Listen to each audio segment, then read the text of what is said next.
May I repeat my question, Your Honor? The Office of the President, through the Executive Secretary, approved the Office of the Vice President request for confidential funds, correct? Opo, Your Honor. And this approval is why the OVP was allocated confidential funds for 2022. Ito po yung dahilan kung bakit nagkaroon ng confidential funds ang OVP. Ito maganda. Kasi tinan mo ha. Etong mga gunggong na mga prosecutor, congressman ng mga putang ina niyan. Etong mga tatanga-tanga na mga vlogger ni Bongbong. Galit na galit sila. Bakit may confidential funds ang DepEd? Galit na galit sila. Bakit may confidential funds ang OVP? Samantalang, wala namang confidential funds ang dating mga Vice President. It turned out, si Binay, nagkaroon din pala. Oh, pero majority ng mga predecessors, hindi successors ha. Oo, hindi yung katulad nung tatanga-tangang babaeng prosecutor. Successor daw ni Inday si Leni Robredo, bobo. Abogadong tanga. So predecessors ni Inday Sara, halos lahat walang mga confidential funds.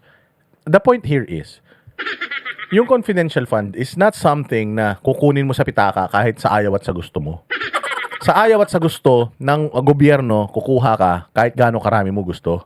Buti kung ganun yun. Hindi eh. It has to go through Congress. It has to go through Senate.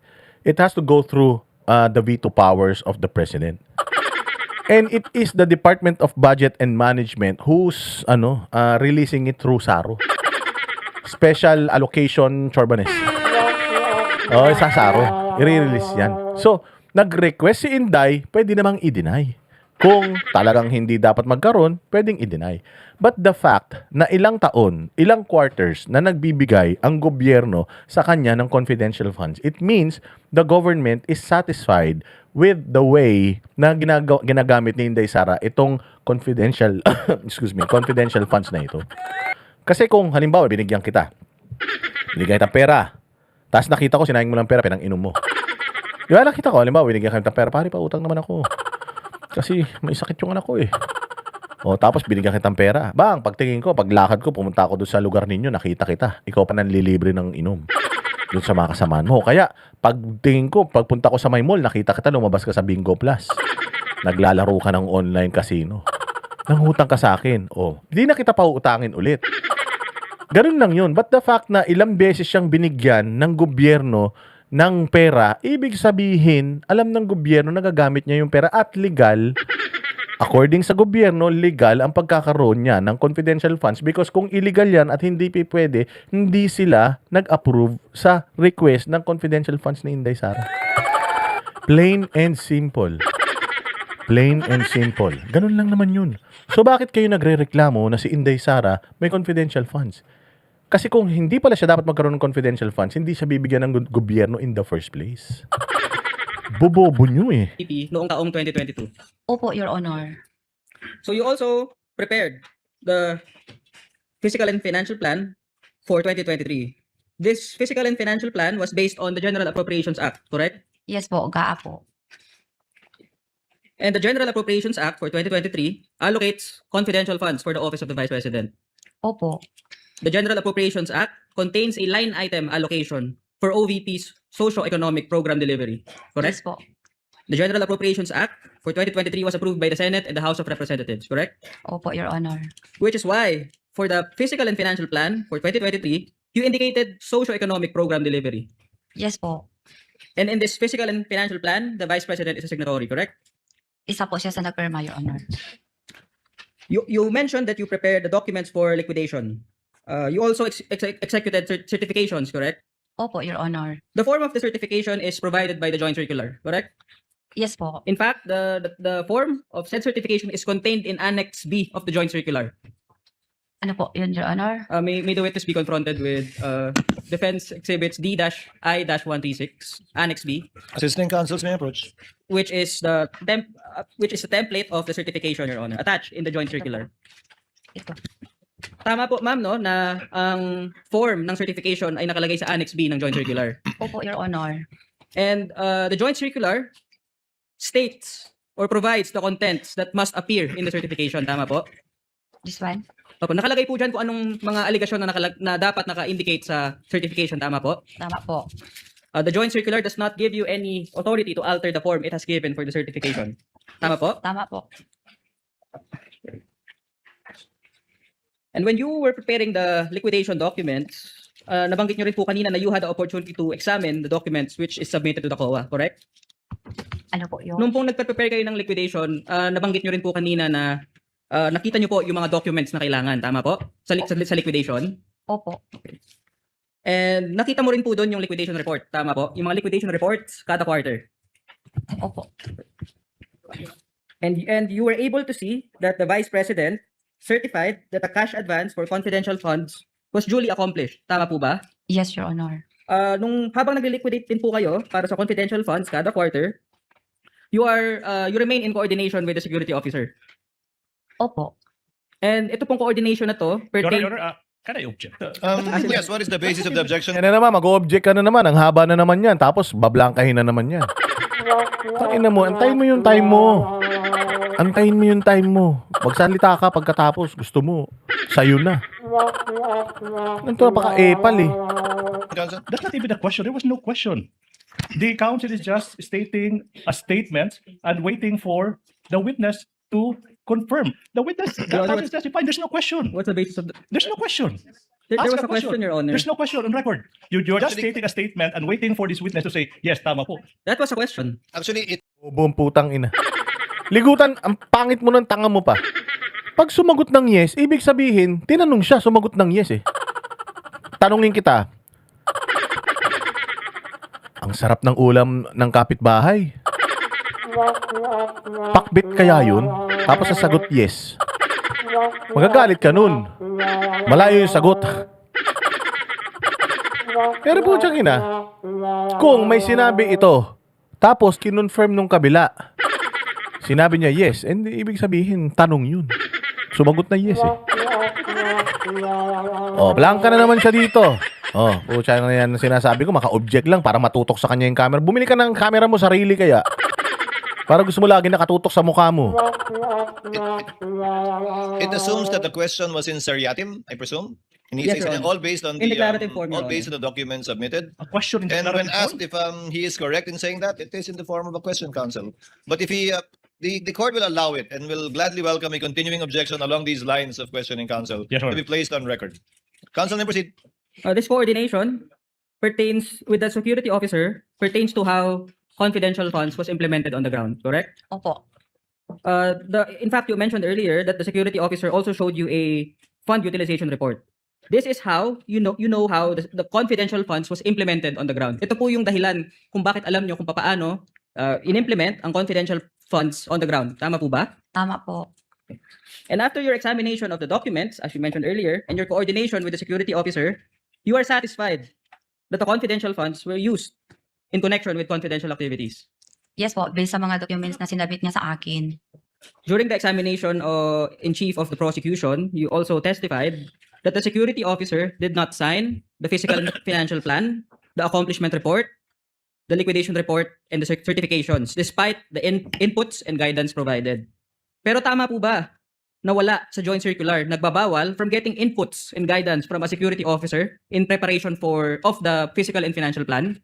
Sa pagkaintindi ko po, wala pong pagbabawal doon. Tama rin po ba na walang nakalagay sa joint circular na bawal kumuha ng input o guidance from the security officer sa pag-prepare ng accomplishment report? Tama po. Tama rin po ba na walang bawal sa joint circular kumuha ng input o guidance from a security officer in preparation of the liquidation report?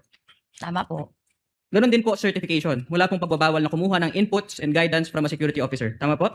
Tama po. Wala rin pong nakalagay sa joint circular na kailangan nakapirma ang security officer. Tama po? Tama po. The forms provided by the joint circular is that these documents must be signed by an accountable officer. Tama po? Ano po yun na document? Yung pong physical and financial plan, accomplishment report, liquidation report, and certification, ang nire-require po ng JC, ng joint circular, ay dapat nakalagda dito ang isang accountable officer. Tama po? Tama po. At kayo po yun. Kayo po ay accountable officer. Tama po? Tama po. You were also asked about acknowledgement receipts. You examined the acknowledgement receipts, correct? Yes po. And you tallied the amount. Yes, Your Honor. And you checked the purpose for which confidential funds were used in the acknowledgement receipts. Opo, Your Honor. Chinek mo rin po ba yung date? Na nadaanan ko po yun ang mga date, Your Honor. And nakita niyo po na ang confidential funds ay ginamit within the period required. Opo, Your Honor. And satisfied po kayo na ito ay ginamit sa confidential expenses. Tama po? Tama po, Your Honor. May nabanggit din po kayong accomplishment report during the examination of the prosecution. The joint circular provided a template for the accomplishment report, correct? Opo. The joint circular also provided that the accomplishment report must contain the specific detail by object, correct po? Opo, Your Honor. By object, tama po ba na naintindihan nyo to as by category, tama po? Ano ibig sabihin po? Sinabi sa joint circular na by object ang nakalagay dapat sa accomplishment report. Tama po ba na ang pagkakaintindi nyo dito ng by object is by category? Opo, Your Honor. Since you prepared the liquidation documents, the Office of the Vice President submitted these documents to the Commission on Audit, correct? Opo. So you complied with the joint circular's requirement that the liquidation of confidential funds must be done within 30 days from the close of each quarter. Tama po? Tama po yun. Okay. So for quarter 1 po ng 2023, tama po ba na ang OVP nagsubmit ng liquidation documents sa Commission on Audit noong April 13, 2023? And ano po yung quarter, Your Honors? May we ask that the witness be confronted with D-I-29-OVP? That's for the first quarter, Counsel? Yes, Your Honor. The document is a cover letter addressed to Chairman Cordoba, Your Honor. Assisting counsels may approach. Do you confirm, ma'am, that there is a stamp received by the Commission on Audit, ICFAO, on April 13, 2023? Opo, Your Honor.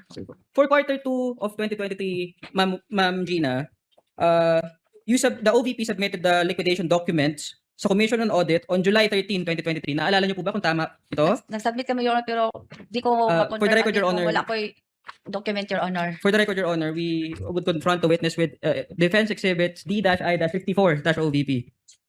It's a same cover letter, Your Honor, For the second quarter. for the second quarter. Ayan. So dito, talagang ipinakita dito nung defense lawyer na ayon sa joint circular, hindi inuutos ng joint circular na directly involved ang SDO sa confidential operations. Kung hindi siya directly involved sa sa confidential operations, ibig sabihin, hindi siya yung direktang magbibigay ng pera doon sa mga informants. Oo, merong itinalaga ang Office of the Vice President na security officer para gumawa nun in behalf of itong si Acosta. Kaya wala siyang security clearance. And because hindi siya binigyan ni VP Sara ng security clearance dahil nga sa sensitive confidential informations, paano niya babayaran etong mga tao na ito? Kasi kung ako ipipilit ko na ma-meet si Mary Grace Piatos. Pipilitin ko. Anong iisipin sa akin ni La Chica? Teka, ba't nagpipilit ka na ma-meet yung asset? Wala ka namang security clearance. Hindi mo pwedeng gawin yan. Hindi yan part ng trabaho mo. Pero, bakit gusto mong makilala si Mary Grace Piatos? Magdutataka ako sa'yo. Iisipin ko, putya, baka spy ka. Baka spy ka. Lovely Ann Aguilar. Nag-Gcash ako kahapon, deadman naman. Anong deadman? Sinabi ko na nga salamat eh. Salamat nga sa lahat. Kanina maaga pa, sinabi ko salamat sa lahat ng mga nag-Gcash. Huwag ka na mag-Gcash, ma'am. Huwag ka na mag-Gcash. Lovely Ann Aguilar, ha? Baka isumbat mo pa sa akin yan. Huwag na. Magkano yung Gcash mo, Lovely Ann Aguilar? Ilagay mo dyan yung number, ibabalik ko sa'yo. Huwag na mag-Gcash pagka naghahanap ng kapalit, ha? Hindi naman tayo mahirap kausap. Ilagay mo yung number mo diyan. Kaya mag-text ka sa akin, boss, ibalik mo yung 200 ko, ganun. Bilis. Para hindi tayo nagkakaroon ng problema. Pagka hindi bukal sa puso, wag na magbigay, ha?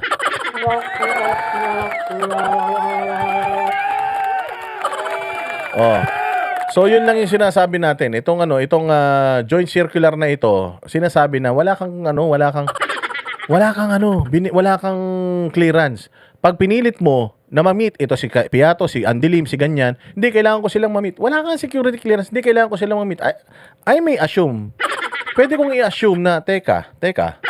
Bakit gusto mo? Hindi naman part ng trabaho mo pero nagpipilit ka. Pucha, baka asset ka na ng kabila. Baka napasok ka na ng mga komunista ha, tapos gusto mong malaman kung sino yung mga asset, isusumbong mo sa kanila, tapos papatayin nila.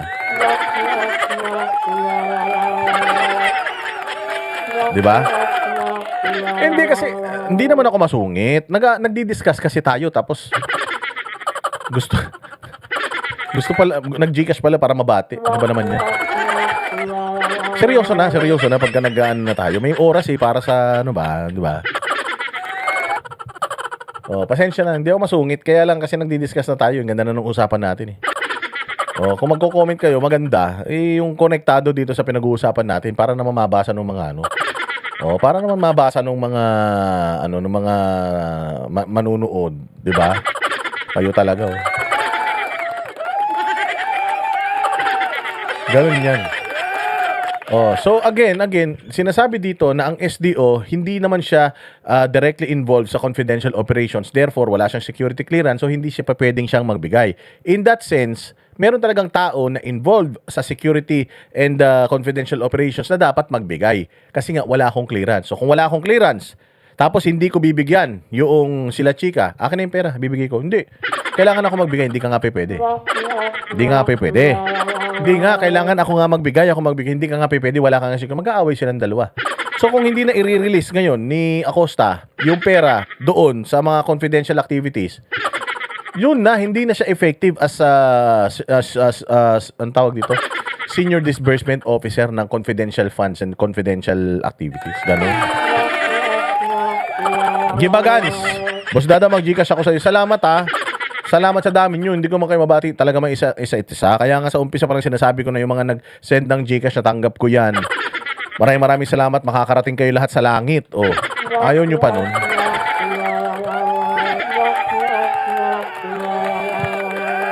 Oh, ganun yan. Cherry Pie 119. Boss Dada, pakibati sa anak ko ng happy birthday. 8th birthday ni Pierre. Oh, happy 8th birthday. Huwag ka mong panoorin dito. Anak mo 8 years old. Maraming matututunang hindi kabutihang asal dito yan. O, batiin mo na lang. Sabi mo, oy, binati ka ni Boss Dada ng happy birthday. Ganon. Diba? Rubista.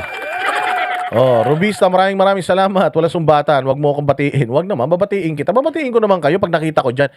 Eh, syempre, natanggap ko. Oh, tapos, hindi naman ako naka-live. Paano ko kayo babatiin? Ngayon demanding kay Boss Dada masyado. Kayo talaga, grabe na nga yung ginagawang effort natin. No? Anong oras na? Alauna pasado na. Na madaling araw. Buhay na buhay pa rin tayo. Taas-taas pa rin ng energy natin. Grabe naman kayo. Sobra kayo makadiman.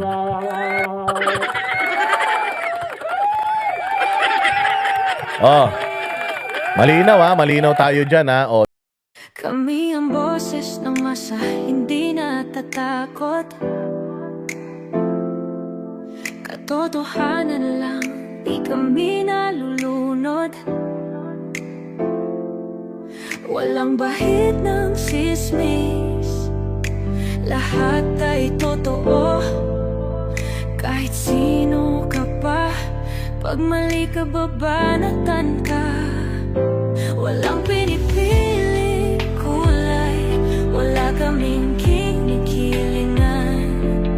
Basta para sa bayan, kami lalaban. Pag tama palakpakan, pag mali banatan. Di matitinag, di matatakot, para sa bayan tuloy ang sigaw. Sa harap ng kamera, walang halong takot. Mga baluktot, lahat kayo'y tutumba. Ang hustisya at totoo, yun lang ang mahalaga. Kahit sinong harang, di kami matitinag. Walang pinipiling kulay, wala kaming kinikilingan. Basta para sa bayan, kami lalaban.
walang